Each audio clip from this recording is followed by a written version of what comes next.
Essa aqui então é a segunda parte do nosso vídeo inaugural, falando sobre Admirável Mundo Novo.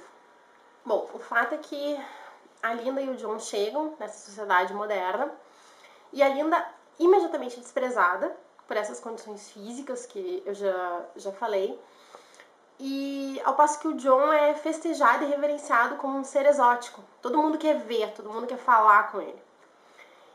E nessa sociedade moderna, eles podem usar uma droga lícita chamada soma. O soma, ele é fornecido pelo Estado, né? E as pessoas são orientadas a fazer uso dele com parcimônia, mas para todas as situações da vida e periodicamente. Então, em qualquer situação que tu fique muito triste, muito feliz, qualquer exacerbação, toma o soma.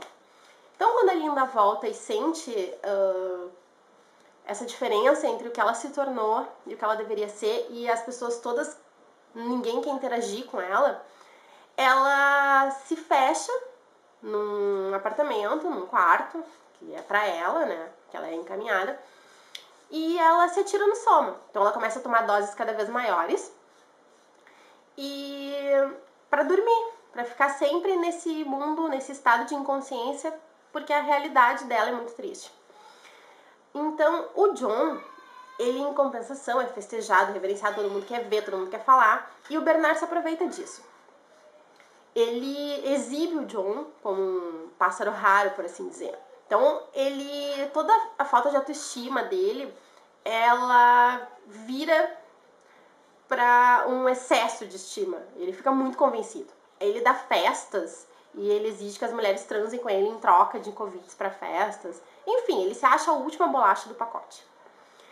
E o John, ele começa a ver que essa sociedade da qual a mãe dele falava para ele não é o lugar que ele pensou que fosse. E aí ele descobre que ele não se encaixa lá também. Ele não é um selvagem e ele não é um moderno. Ele não é nada. E esse processo é muito doloroso, assim. Ele se apaixona perdidamente pela Lenina, por exemplo. Mas ele tem plena consciência que se ele tiver algum tipo de envolvimento físico com ela, o encanto da paixão dele vai se desfazer. E a Lenina, incrivelmente, se apaixona por ele também. E quando ela tenta levar às vias de fato esse amor, ele meio que surta com ela. Ele sente muita raiva dela. Ela tá estragando tudo. Mas ela nunca se apaixonou por ninguém, então ela também não sabe se comportar. E a partir dali ele começa numa espiral de sofrimento, de ver que aquela sociedade, na verdade, é podre. E o ponto alto, digamos assim, é quando ele recebe a notícia de que a mãe dele tá morrendo. O excesso de consumo de soma acelerou o processo de morte da Linda. E aí ele chega lá, nesse hospital, onde ela tá aguardando pra morrer, e ele pensa que ele vai ter, assim, um último momento com ela, que ela vai finalmente dizer: meu filho, eu te amo, me perdoa por qualquer coisa. Mas ela não faz nada. Quando ela abre a boca, é pra falar de um selvagem com quem ela tinha relações sexuais frequentes e que ele costumava levar simulacros de bebida alcoólica pra ela, que era o mais perto do soma que ela podia chegar. E isso faz com que ele fique surtado, ele fica com muita raiva. E aí ele decide que ele vai lutar contra aquela sociedade. Não é possível que as pessoas não vejam que elas estão vivendo de uma maneira horrível, errada. E aí tem uma cena no hospital que ele tá indo embora, assim, muito culpado, porque como ele fica com raiva da mãe dele e ele meio que briga com ela e ela morre logo em seguida, ele pensa que a culpa é dele. Então ele tá misturando tudo, a culpa, a raiva, o desejo de ser aceito, enfim. E aí ele protagoniza uma cena no saguão lá do hospital, que os trabalhadores estão indo embora pro final de semana e vão receber a sua ração de soma. E ele joga fora os comprimidos e tenta acordar as pessoas com palavras de ordem. E as pessoas ficam com raiva dele, porque o condicionamento é tão forte que as pessoas sequer percebem isso. E aí, enfim, a cena ali acaba com a polícia chegando para salvá-lo, porque ele ia ser linchado. E ele, o Bernard, e mais um amigo dele, que estava junto ali, Eles são conduzidos, então, na presença do Mustafa Amond, que é o grande dirigente, né, da Europa ali.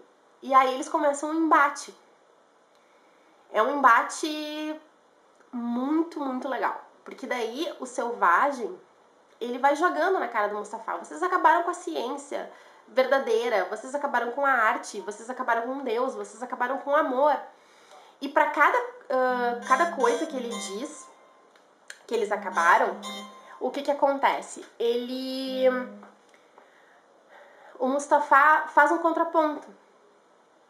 Olha, nós acabamos com Deus porque acreditar em Deus não levava à felicidade. Porque em algum determinado momento as pessoas se sentiam abandonadas por ele. E isso foi motivo de muitas guerras. Ele vai pondo para cada um desses itens que eu falei, arte, religião, ciência verdadeira, um contraponto, que é muito interessante, muito legal mesmo, assim, as ideias. Por mais que tu não concorde com nenhuma, entendeu? Mas tu tem que ver a beleza do raciocínio que tá ali. E ao final, então, o Mustafa diz assim, eu sei de tudo. Eu tenho acesso a todos os livros que foram proibidos. Porque o que acontece? O selvagem começa a falar com ele usando Shakespeare. E ele vai dizendo, sim, esta tua fala é da obra tal. E ele diz assim, mas tu leu? Li. Ah, porque Deus, porque a Bíblia... Eu li a Bíblia. E aí o selvagem diz, mas tu leu, tu sabe do que eu tô falando. Como é que pode, então, tu ser dirigente dessa sociedade que acabou com isso? E aí ele vai dando as explicações e daí no fim ele vai dizendo assim, olha, eu era cientista. E quando eu trouxe a minha grande descoberta, eu fui apresentada à realidade. E a uma escolha. Eu podia me isolar em alguma ilha para viver, essas ilhas são os lugares para onde a gente manda quem não se encaixa. Ou eu poderia aceitar as coisas como elas são e progredir dentro da nossa sociedade. E eu fiz a minha escolha e foi uma escolha consciente. Eu quis isso. Então, eu tenho acesso a tudo, eu sei tudo, mas eu escolho não participar e não trazer isso para as pessoas porque eu acho que não vem nada de bom. E aí, então, ele decide que o Bernard e o amigo que estava com eles serão mandados para essas ilhas para trabalhar nesses lugares, bem inóspitos, assim, para não ter contatos. Mas o selvagem, ele quer manter na sociedade. Ele vê aquilo como uma espécie de experiência científica. Porque ninguém presta atenção no que o selvagem diz. E ele não tem nem medo que as pessoas ouçam. Ele acredita tanto no condicionamento que ele acha que ele sempre vai ser pitoresco. Que nunca ninguém vai ver a verdade nas palavras dele. E aí ele diz pro selvagem, não, tu não vais embora. Tu vais ficar aqui porque a gente quer ver como tu te comporta nessa sociedade. E isso é o maior castigo, é o maior sofrimento que o selvagem poderia passar, né? Pra ele, esse é o castigo maior, é muito pior que a morte. É viver nesse lugar que ele é infeliz, muito. Só que também ele tem a consciência de que voltar pra reserva também não é solução, porque lá ele também era infeliz, porque ele também não era aceito. E esse é o drama dele, ele não se encaixa em lugar algum. O selvagem, então, toma essa grande decisão de...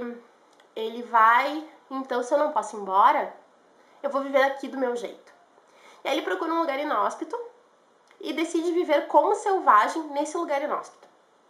Então ele só vai comer aquilo que ele conseguir com os esforços dele, ele não vai usar tecnologia, todas essas coisas. E ele pensa que ele vai ser feliz.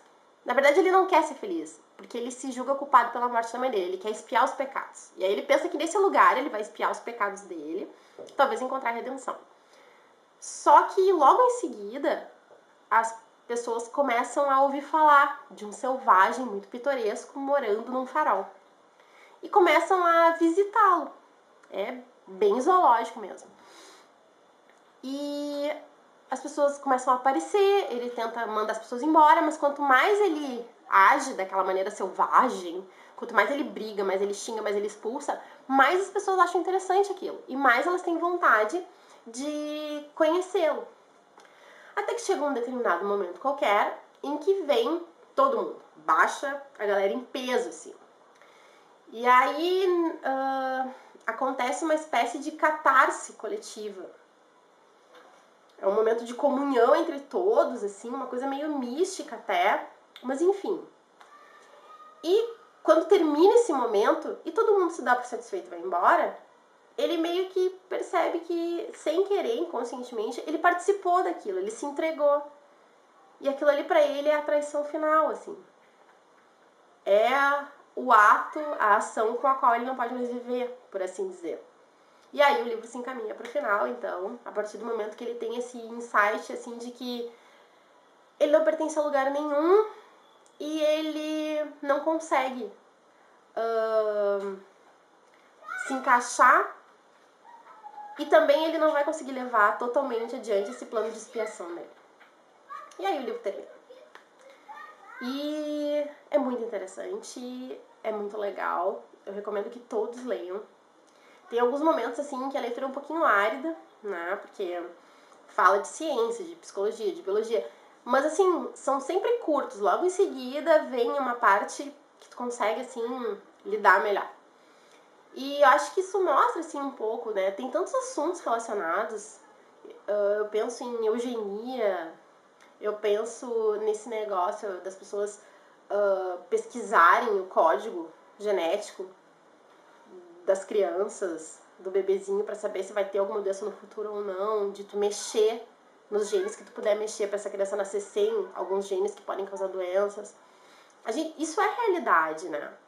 E a gente tem nesse livro o que pode dar errado se a gente levar isso às últimas consequências, assim. É uma leitura muito legal, muito interessante, muito instigante. O livro é super bem escrito. Ele é relativamente pequeno, então, assim, a aridez dele, em alguns momentos, ela não torna impossível de ler. E eu recomendo. Leiam, por favor, e vamos falar sobre isso, tá bom? Te inscreve no canal, deixa nos teus comentários ali o que tu achou do vídeo, do livro, de tudo.